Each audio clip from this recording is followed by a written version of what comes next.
Kurt Busch is still most likely to go to 2311 Racing in 2022. Ryan Newman says his future is very uncertain and there's a lot of challenges in regards to where he'll go next year. And Chase Purdy has tested positive for COVID-19 and will not race this weekend at Watkins Glen.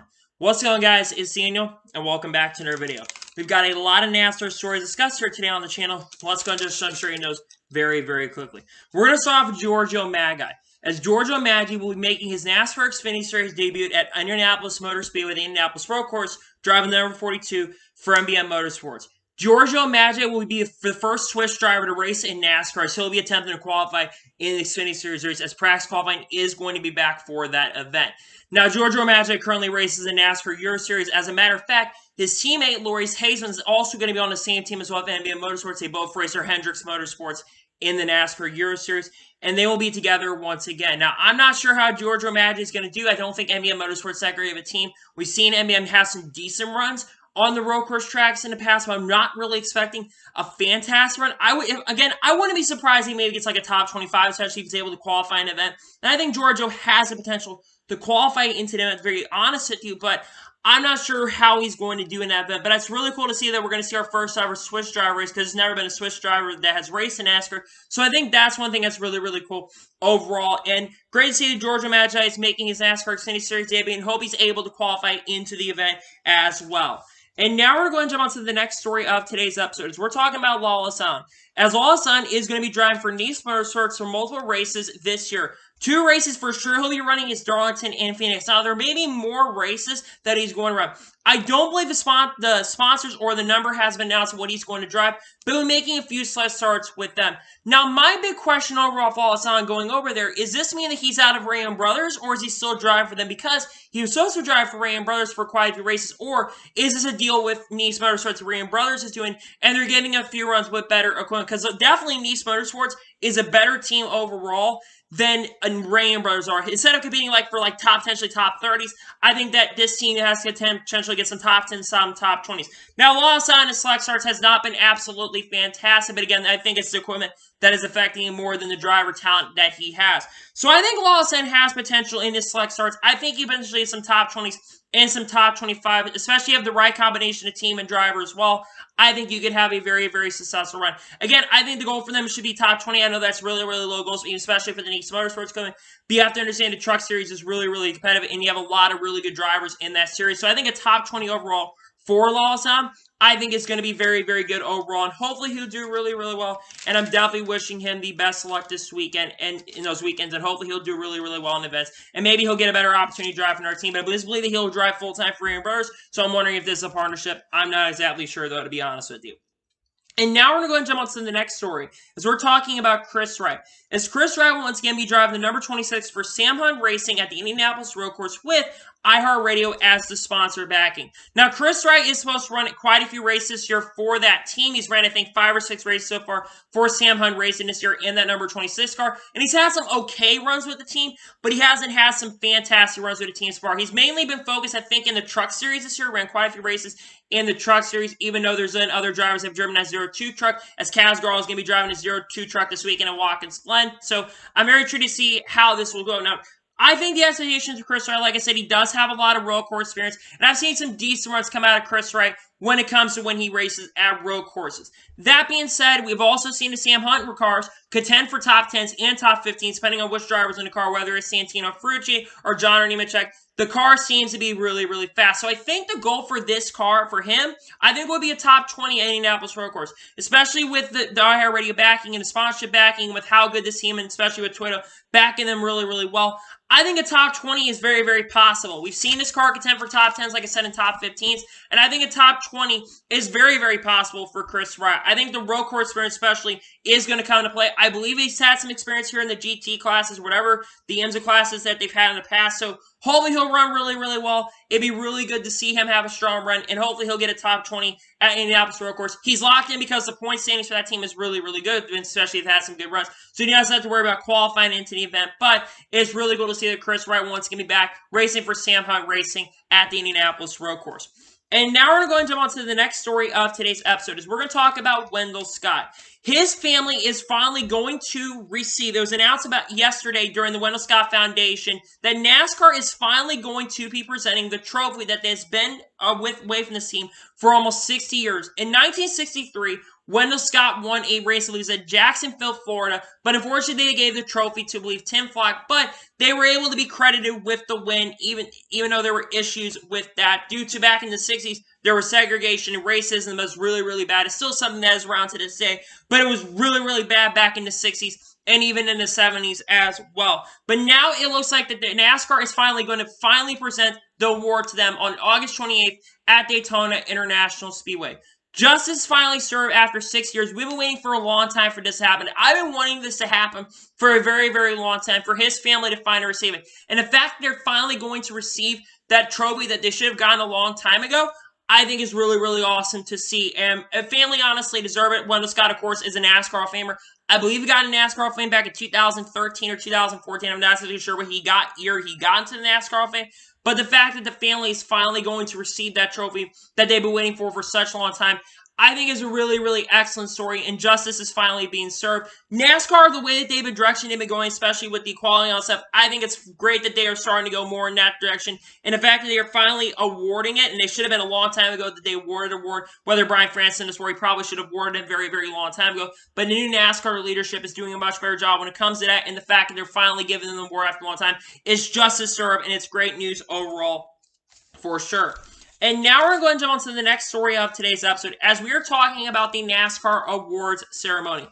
It was confirmed, and it's reported by Adam Stern and multiple reporters, that NASCAR confirms that it is returning to Nashville for the 2021 postseason banquet on November 30th to December 2nd, after last year's event was canceled due to the pandemic. Last year, like they just mentioned, there was no awards banquet. We were supposed to have it in Nashville in 2020, but because the COVID-19 pandemic was really, really bad last year at that point, they decided to cancel the event. But even with the COVID-19 rising, it looks like the NASCAR Awards banquet will be back this year in 2021. It is really, really great to see, especially with them returning to Nashville. Nashville is one of the fastest growing markets in NASCAR right now. In fact, if you look at a lot of the markets for NASCAR and you look at the rating stuff, the Nashville area tends to have a lot more people that tune into the event. So I think it's really cool that they are returning to Nashville. Plus, you had a lot of people that went out to that event. A lot more people, I think, were more intrigued with it being in the Nashville area, especially with the Boulevard, on the Broadway Boulevard, than I think in Las Vegas. I think the time in Las Vegas a couple years ago had kind of passed. When they brought it into Nashville in 2019,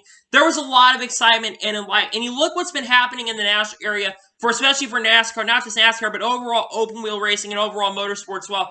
You look at in IndyCar, you have the National GP happening this weekend on the streets in Nashville. You have them trying to get back the National Fairgrounds back into the Nashville area right now. There's been huge push for that. And there's a good chance, even if it passes, that we could be seeing racing at the National Fairgrounds again as early as 2023, which is really, really ambitious. You just had a race happen about a month or two ago at the Nashville Super Speedway, and now you're having the award ceremony come back to Nashville. It just shows that Nashville is a fast-growing market. It's becoming the capital of the South, and the fact that they're finally bringing the NASCAR award ceremony back is really, really cool. The Trucks one will happen, I believe, on the 30th. I think the Boulevard's on Broadway. I don't remember how the schedule is going to work for that, but I do think it's absolutely really, really excellent that they are bringing the NASCAR award ceremony back to the Nashville area, especially Nashville, big and growing as it is. I think it's really cool to see that for sure, and I'm really glad that they are bringing it back. It's great to see, and I'm happy that they're bringing it back next year, because I think that, especially in the Nashville area, with it being like the fastest growing city, I think it's great that they are bringing it back next year in my house. I'm really happy about that for sure. And now we're going to jump on to the next story of today's episode, as we were talking about Anthony Alfredo. Now, Toby Christie, basically TobyChristie.com, and then reported about some of the silly things that are still happening behind the scenes. And one thing that I did not mention is Anthony Alfredo. Now, it was reported apparently by them that talking about Anthony Alfredo, that apparently it is status quo in determining who is going to drive the front row cars for the 2022 season. Now, let's be honest about Anthony Alfredo's 2021 season. Anthony Alfredo has not been that great this year. I do think that him having a lack crash qualifying, I do think his age affects him, because you have to remember that Anthony Alfredo is the youngest full-time driver racing in NASCAR, only age of 21, or 22 years old. So he's a young driver who is very inexperienced. Plus, coming into this season, he's never ran a full season of NASCAR. He's ran part-time in 2020. He drove for Richard Childress Racing, RCR. Had some pretty good runs. And a lot of people remember his big flip that he had at Kansas when Justin Allgaier kind of came down and blocked him. But other than that, he hasn't really been that impressive. He's only had a couple top 20s this year. And you compare it to Michael McDowell, who's been driving a 34, who's had like 5 or 6 top 10 this year, and has remained in the top 20 points throughout the whole entire year. Anthony Alfredo definitely has not been that great. And you look at John Hunter Nemechek last year, he performed really, really good at points last year. Got a top 10 at Darlington in that 38 car. Had quite a few top 10s that year. So he definitely, Anthony Alfredo has been a little bit of a downstep for this team. But like I said, I do think that the inexperience has kind of affected.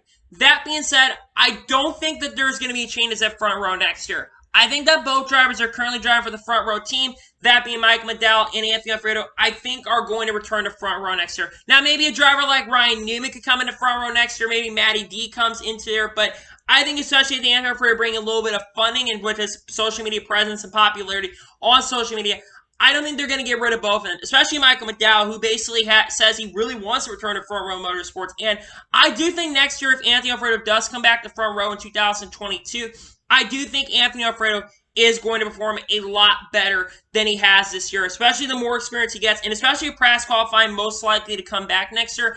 I do think Anthony Alfredo is going to perform a lot better. So to me, I do think Anthony Alfredo is going to come back next year. I also do think that Michael McDowell is going to return next year, and I think we're going to see the same front row lineup. And then I could be wrong if things can absolutely change in regards to the silly season when it comes to front row motorsports, but I think that these are going to be the two drivers that are going to drive for front row motorsports in 2022, in my honest opinion.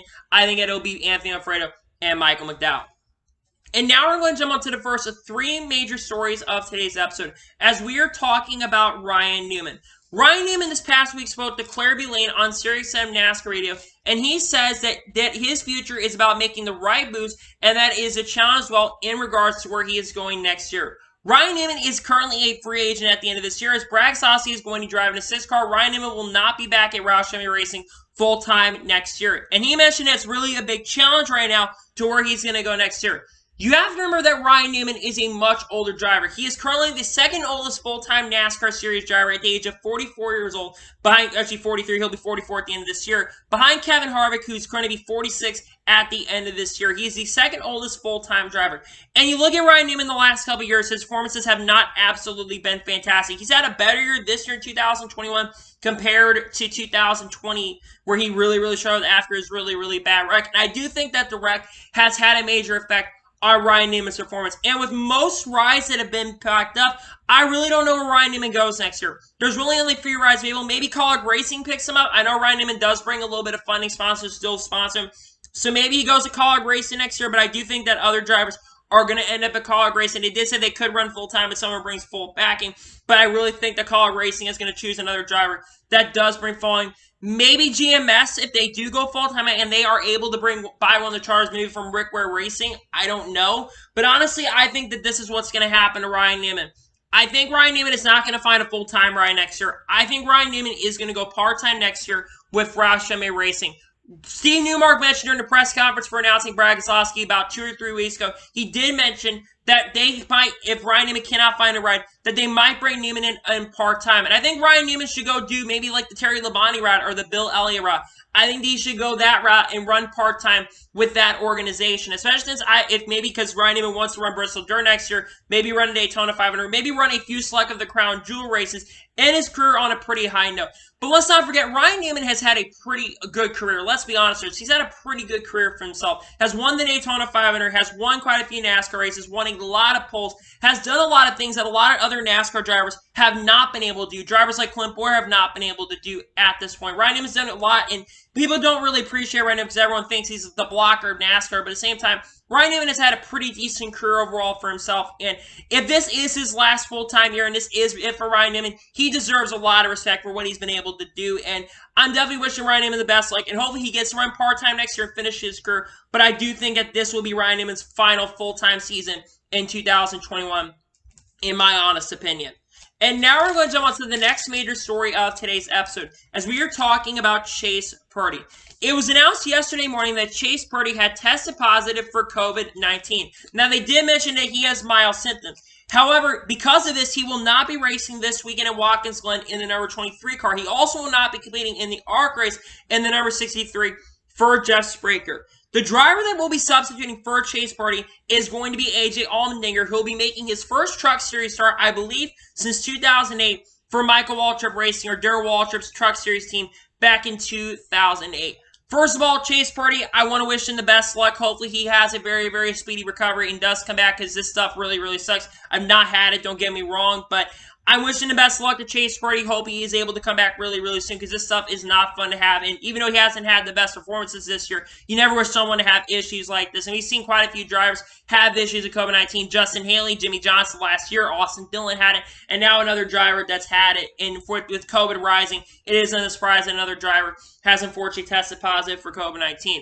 But talking about AJ racing in the number 23 truck, I think AJ honestly could win this weekend. I really, really think AJ has a very, very strong possibility of winning this weekend, because the GMS trucks tend to be really, really fast on the road courses. And you look at how good AJ is at this track. He's won here in the past in the Cup Series in 2014. He's been fast in the Xfinity Series cars here, and he almost won this race in 2019. Of course, he got DNQ'd for that event, so he really didn't end up winning.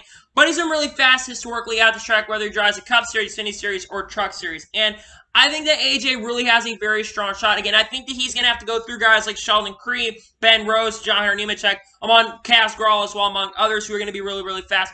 But I think that the GMS back cars and trucks, I think, are going to be really, really fast. In regards, like I said, to Chase Purdy, I'm wishing him a very well and speedy recovery, and hopefully we'll see him back at the track really, really soon. I hope this is just a one-week break when he'll come back to Gateway, because the next race for Truck Series is Gateway in, I think, 2 weeks from now, so hopefully he'll be able to come back really, really soon. But like I said, I think AJ will have a very strong shot at competing that, and I'm wishing Chase Purdy the best luck, and hope he'll return back to the track really, really soon. Wishing for a well and speedy recovery for Chase Purdy.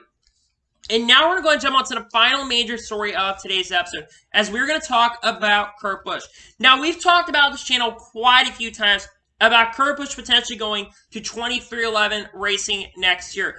It is still believed at this point that that is going to happen. In Front Stretch reported yesterday, talking about 5 silly season dominoes that are still expected to happen. They mentioned the first major one, and is the biggest kept secret, that they still believe that Kurt Busch is very likely to go to 23XI Racing in 2022. And the biggest reason is he has said a few times that he would like to maybe go to 23XI Racing. He also did mention Trackhouse. Now, I think the biggest reason why I think he's going to go to 23XI Racing is the Trackhouse ride is pretty much off the table now. If Ross Chastain taking over the one car, it's pretty much expected at this point that Kurt Busch is going to go to 23XI Racing in 2022. Again, we could end up being wrong. He could go up to the Fox Sports booth, but Kurt Busch has said, and the reason is, he has said that he wants to race the next-gen car next year. He wants to drive the next-gen car. Now, he did say that last year, but he keeps mentioning that he really wants to race next year in 2022 for an organization. With Ganassi not coming back next year, Trackhouse taking that over, I think he's going to end up going to 23XI Racing. Here's why I think the move makes a ton of sense. The biggest thing is that 23XI Racing wants to expand next year in 2022. They've talked about expansion for a very, very long time. They've mentioned Kurt Busch as the most likely candidate and the most likely favorite to go to that ride. And the reason I think that this move will make a lot of sense if it does happen is, one, Kurt Busch is a champion driver. He won the championship in 2004. Regardless of what team he's run with, whether it's Roush Fenway Racing, who won a championship with, whether it's Phoenix Racing, which we wasn't absolutely fantastic here, but he had a couple really strong runs. Looking back at Sonoma, where he ended up almost winning the race, competing with Clint Boyer for the victory there. Where was Furniture Row Racing, where he made them a very, very competitive team. It wasn't just Mark Jr. made them competitive. It was Kurt Busch. Was it Stuart Haas Racing, where he won quite a few races with the team. And now with Chip Ganassi Racing, where he's able to win one race every year and dominated Atlanta earlier this year, and not the greatest car in the world. It's been really, really fast. I think Chip Ganassi's team has gotten better throughout the year. It doesn't matter what team Kurt Busch goes to. He seems to either win races for the teams, or he seems to be really, really competitive for the teams as well. And I think Kurt Busch, being a championship caliber driver, he could bring a lot of insight to the team and really get the team up to speed as well. The second major reason is sponsorship. Monster Energy backing. Kurt Busch is believed that Monster Energy is still going to stick around with Kurt Busch next year. And if Kurt Busch having that backing with Monster Energy, especially a team looking to have spring sponsorship team, you have DraftKings that's kind of worked with 2311 Racing this past year. You have that sponsorship that really wants to work with that team. And you bring Monster Energy over. I know that Monster Energy is a Coca-Cola brand, and they have Dr. Pepper on the team, but I really don't think that's going to affect, because Denny Hamlin's the owner. He's a Coca-Cola Racing family driver, so I really don't think that is going to affect things. The third major reason is Bubba Wallace. Bubba Wallace needs a mentor and needs guidance. Bubba Wallace is coming up to the Cup Series. He's never had a teammate to work with him. Yes, he has Denny Hamlin's owner as a driver to go to, but Denny Hamlin's more focused on working with Joe Gibbs Racing.